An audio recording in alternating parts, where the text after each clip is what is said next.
The key selling point of Rust as a language is memory safety, and memory safety is achieved by very tight controls on who can use what and when. And we've already seen examples of this where we were unable to use some variables after a closure took over them. So now we're going to discuss the idea of lifetime and borrowing in more detail. And we're going to begin by discussing the idea of ownership. So let me give you a very simple example. Let's suppose that we have a vector called v, and it has, let's say, it has a couple of elements in here.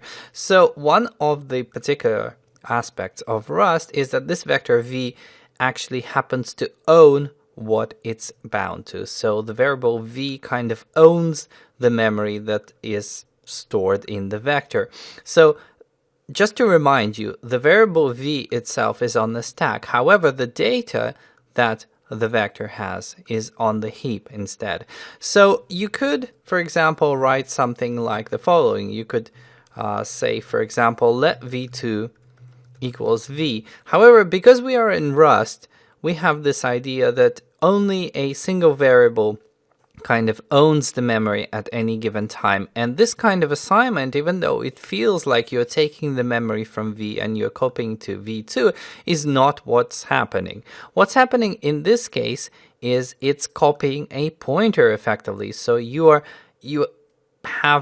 would have in an ordinary situation two pointers to the same content. So you have the values 1, 2, and 3 on the heap, and then you have v pointing to those values and v2 pointing to those values. Unfortunately, since Rust is very smart in terms of memory access, it basically figures out that this can introduce a race condition, and it actually violates Rust's safety guarantee. So the way that Rust deals with it is it basically says that it's kind of like, there is only one Highlander.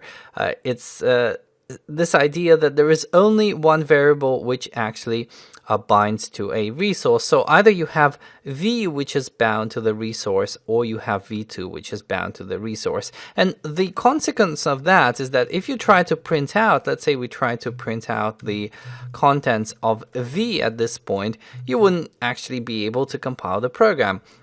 And the reason why you can't compile the program is because it says use of moved value. So what exactly is move? What is this move semantics thing? Well, essentially what happens is that as you assign v to v2, Rust enforces this guarantee that only one variable actually points to the data, and therefore it takes the old variable v and it invalidates it. It basically says that v is no longer usable. You cannot use it to actually access any memory. You can't use it for any purpose whatsoever.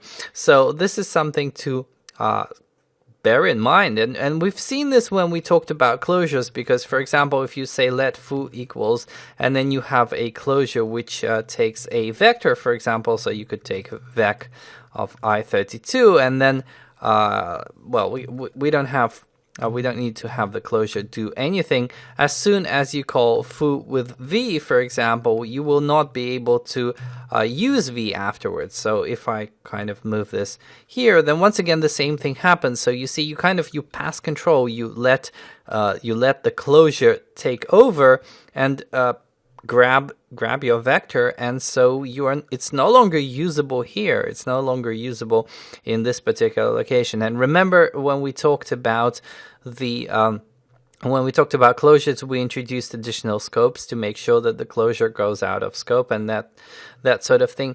However, you'll find that this kind of behavior is typically exemplified in something like a vector, which has, its data on the heap. So a vector is a pointer to its data effectively. This approach with the copying will in fact work if you take a primitive type. So let me give you an example. Let's say u is equal to 1, and then let's say u2 is equal to u, and then we print line u like so.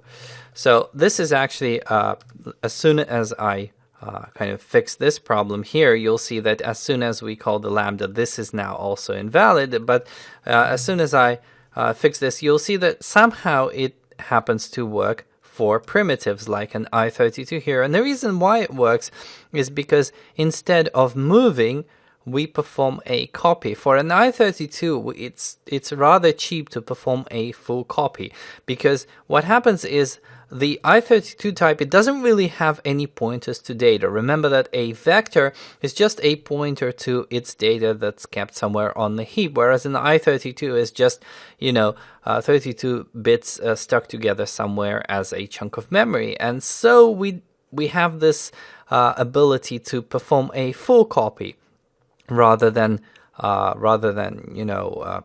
dealing with the fact that it becomes unusable. What I can do, though, is if I want this kind of behavior, if I want the behavior of the one being on the heap and then the actual variable on the stack, I can box it. So I can say box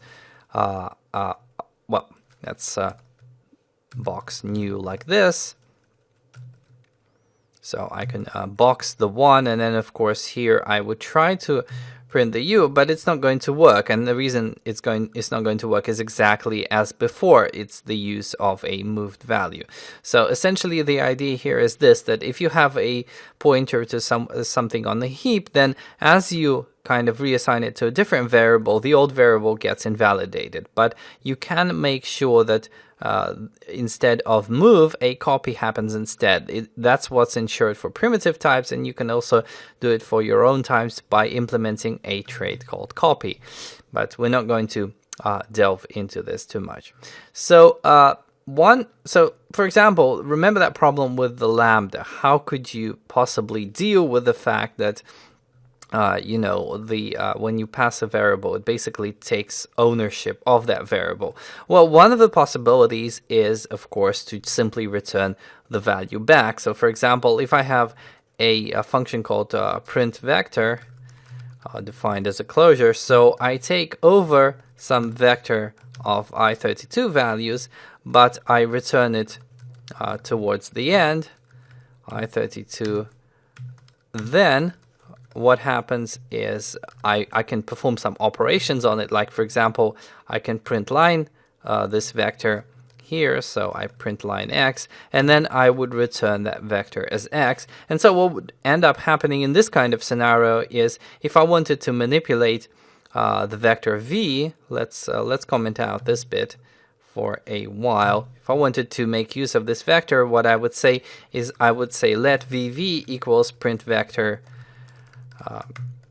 v, like so. So essentially what's happening in this particular closure is that we take a vector, we make use of it, and then we return control of it, because once again the return type is vec of I32. So we